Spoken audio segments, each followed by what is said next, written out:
भावलपुर में डीआईजी काजी सलाउद्दीन का regional police officer Bahawalpur का दौरा, पुलिस के चाकू चौबंद दस्ते ने सलामी पेश की। इस हवाले से तफसीलात जानते हैं अपने नुमाइंदे जमील ज़ैदी की इस रिपोर्ट में।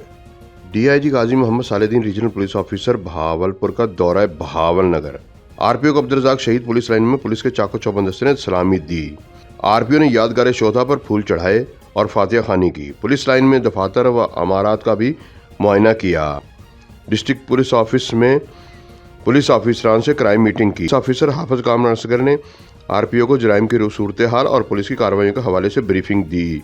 वकला, मेंबरान अमन कमेटी, मिसाक कमेटी के साथ मुलाकात की। पुलिस दरबार से भी खिताब किया और पुलिस मुलाजमीन के मसाइल दरियाफ्त किए और उनके हल के लिए मुनासिब हदायत जारी की। आरपीओ ने खुली कचहरी में साइरिन के मसाइल सुनकर फौरी हल के लिए अहकामात जारी किए। इंसाफ आवाम की दहलीज पर मुहैया करने के लिए हर मुमकिन इक़दाम किए जा रहे हैं। डिस्ट्रिक्ट पुलिस ऑफिसर हाफिज कामरान असगर का कहना था कि अवाम के जानो माल के तहफ़्फ़ुज़ पुलिस की अव्वलीन तरजीह है। जमील ज़ैदी, ब्यूरो चीफ, फैज़ न्यूज़ नेटवर्क डिवीज़न बहावल। आपने रिपोर्ट मुलाहिजा की। मज़ीद खबरें और अपडेट्स जानने के लिए देखते रहिए फैज़ न्यूज़ नेटवर्क। फैज़ न्यूज़, फैज़ सबके लिए।